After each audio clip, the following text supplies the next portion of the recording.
Hey, what's up? John Sonmez from SimpleProgrammer.com. So I'm going to go ahead and continue here while I'm on a roll here. I've broken this up a little bit, but I'm going to continue my story of my career. And we're getting to the good parts here where I actually started to make some turns in my career. Up to this point, you might say, John, wow, I didn't realize you were such a douchebag. But hey, that's what happens in life, right? You learn, you make mistakes, and you can even get paid a lot of money while you're a dumbass. As you can see from my career, but anyway, so if you're interested in starting from the beginning, you can check out the video series here where I start off, what happened when I got fired from my first job, and then it goes on, and I believe we're on, what is this, like part 5? It's either part 5 or part 6 here. I think part 5. But when we left off, I had basically told you about how I quit HP and missed out on the severance, had screwed up as an entrepreneur, trying to freeload off my buddy, essentially, being dumb and lazy. And I had taken this job at Amfire and didn't stay there very long before I got poached over to this new company called MTM Communications. And this company was pretty cool. The founder of this company, a really small company, there was 5 employees or so. And they're just trying to build this dev team, and they offered me a pretty good salary. I think it was $90K or so, for at that time at least, for what I was doing. And I just came over without an interview or anything. I just came over on recommendation because I had worked with these other 2 marks that had been at this Amfire company. I had known one of the marks from HP as well. So this company was cool. What they did was they did these cellular modems that were, so a lot of the clients were our agricultural. They would do sprinkler systems. They'd want to turn on or turn these things off remotely, and you couldn't get it. You didn't have a wireless network, but they had some cell service. So the company would basically do machine communications using this sort of burst header that they had, where they could rent the bandwidth off of these networks, these cellular networks, and we'd have how many bytes, and we'd compress this message down using this encoding into a few bytes that we could send almost for free, essentially using the protocol. It was this real clever way to essentially send messages for free instead of saying text messages, so that we could turn on or turn off switches, and we'd have a couple of circuit boards that were all designed in-house that worked with these modems. That one of the guys, was an electrical engineer, I think the founder, and then we had the software developers that were building the system in order to be able to make it so people could have these devices, they could buy the devices, they could turn on and turn things off. It was really cool, really interesting technology, to work with these embedded systems that communicate with the cellular phone. But essentially, you could turn off an oil heater, or you could do all this kind of remote type of thing. Now this is IoT, right? Today it's IoT, but back then this was revolutionary. This was no one was really doing this kind of stuff. So I worked for this company for some time, not very long. I think it was less than a year. This is I think we're in the 2006-2007 time frame here. And anyway, during this time, as well as when I was working with Amfire, I was getting very much into best practices type of stuff. So I was very much, reading up a lot on I was doing a lot of unit testing. I was doing a lot of things that I considered best practices. I think I'd read, it was when I first had read Code Complete and Clean Code and stuff like that. And so I was very much about writing really good code, but I was super too strict on this. I talked about this a little bit at the HP because I was definitely there at this point, but I was getting better and I was getting good. And so I worked for this M2M company for a fairly short period of time. Like I said, I think less than a year. And it was good. It was a great work environment. I would go and play basketball at the YMCA, and I think I was really working on. I was starting to get into the fitness side again too, and getting my 6-pack. Trying to do that. I remember, and it was a good company.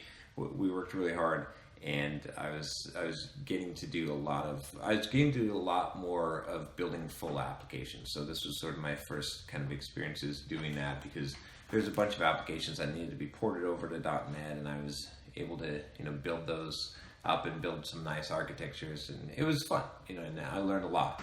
But of course, again, me not being happy with. Oh, the other thing with this job, which is going to come up in a little bit here, is they offered me some percentage of ownership of the company, right? And it was a pretty decent amount. I want to say it was like 5 or 6%. I can't even remember at this point, but it was a decent amount. This will come up later because the company did sell, and I forfeited this ownership when I quit this job. But I had a couple of friends, if you remember back in the first video I talked about at HP, I got hired sort of, part of the reason why I got hired initially, like way early in my career, this might have even been before part 1. Anyway, I started out doing some testing for HP. This was way back as a contractor, and part of it was because I played this MMO, because I played EverQuest, or I was willing to play EverQuest. So these same guys that had hired me way back when started this payday loan business online. It's called like Sonic Cash or something like that, and I had gotten sort of this reputation in the local community of being a really good developer, right? And so they knew of kind of the things that I had done in my career and where I had gone, and they wanted me to basically work with them. We're going to start this new company called BitRelase, and what we're going to do is they needed to have some of their ACH, automatic cash handling code, updated to .NET to work with. They had these like requirements that were coming in, and they're doing really well in the payday loan business, by the way. And so they needed someone to come in and help with that, and then they needed someone to create a new website for them for their system. They had this old ASP.NET system, or it wasn't ASP.NET, it was ASP system. And so the idea was that I would come in, we'd form this new company, we'd have like a 3-way ownership, and then we'd build this new software and we'd use it for their payday loan business, but then they'd franchise it out to other companies that want to start payday loan businesses, or so they could manage that, and then we'd have ownership of this new company and make a lot of money. Again, I was lazy and dumb and didn't know anything about entrepreneurship, and so this ended up pretty much flopping as well. But what ended up happening was, I didn't really want to leave this MGM company, but they kept on, we had these meetings, and they're like, oh, what will it take?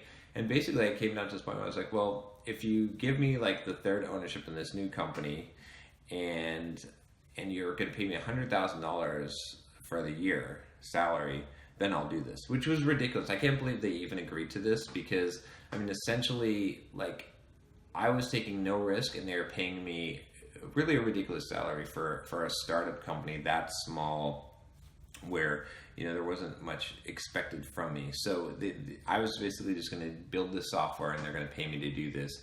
And to be honest, I was really just like, I was looking at this as an opportunity to, at the very worst case, make $100,000 a year, because it'd be more than what I was making at that current job.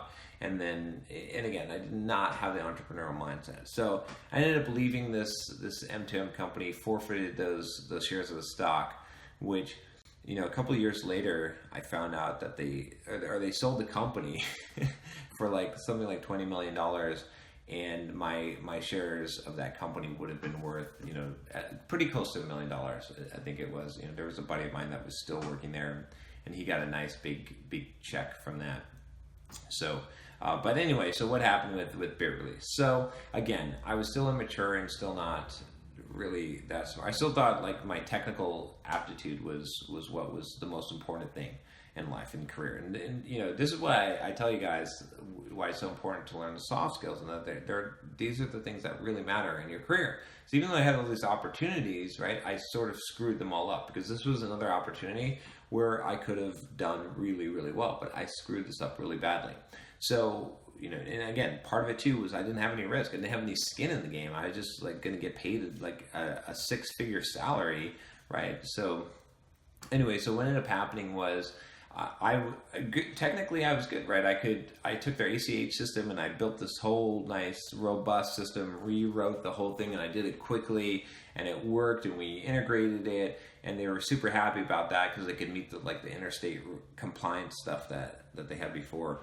So, but the big thing I was supposed to do was design this website. And so again, I was so used to this corporate type of mindset, not this entrepreneur mindset, that I was basically pushing back on them for requirements. Like, I wasn't taking the initiative. I was like, okay, you got to tell me what you want built. Like, tell me what the specs are and I will build it. And I was also lazy. So I did not push forward. I did not, months went by and basically made no progress. We had some meetings, we discussed what was going to be built in the app, and it was really, the ball was in my court. I should have been taking a proactive approach and building prototypes and figuring out what needed to be done and going out and asking them for the requirements.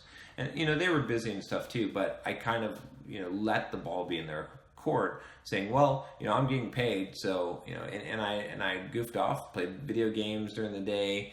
I was working from home, and I did not have the discipline to work from home. Honestly, I would sit down to work and I could not work. I would just do something else. I'd watch TV, I'd play video games. Not that it wasn't my fault, because it was my fault, but part of it was they were busy, and they said, well, we don't have anything for you. We don't have time to talk about the requirements right now, or to give you the specs. So, that's how it is. Hindsight, I could have gone out and I could have gone and gotten that stuff. I could have figured it out. I could have, made some assumptions and started building and acting more like an entrepreneur. Like, I'm actually part of the business, not just some employee being paid to build the software, and then, if you don't have specs for me, I'm not going to do anything. So, long story short, I think that went on for about a year. This is the 2007 or maybe 2008, 2009 time frame. But it ended up not working out very well. And I really didn't accomplish it. The biggest thing I accomplished during that whole time was that the first conversion of that ACH system to .NET and building that out, which I did a fantastic job. It was a technological masterpiece. It was a really good work that I had built, but I didn't build anything else. I built a couple of mocks, a couple of screens for this new payday loan system. And, and they weren't too mad about that. They didn't really blame me for that, except that this was sort of weird also. I had this sort of religious experience at this point. I started teaching this men's Bible study, and I got really, really self-righteous at this point.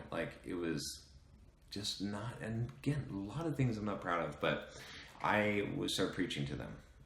And they were both agnostic, and they did not like it at all. So we ended up just blowing up this relationship because I was just so pig-headed and dumb, and I was lazy. Again, all these things that I had to learn, lessons I had to learn in life, and I did not have the entrepreneurial mindset.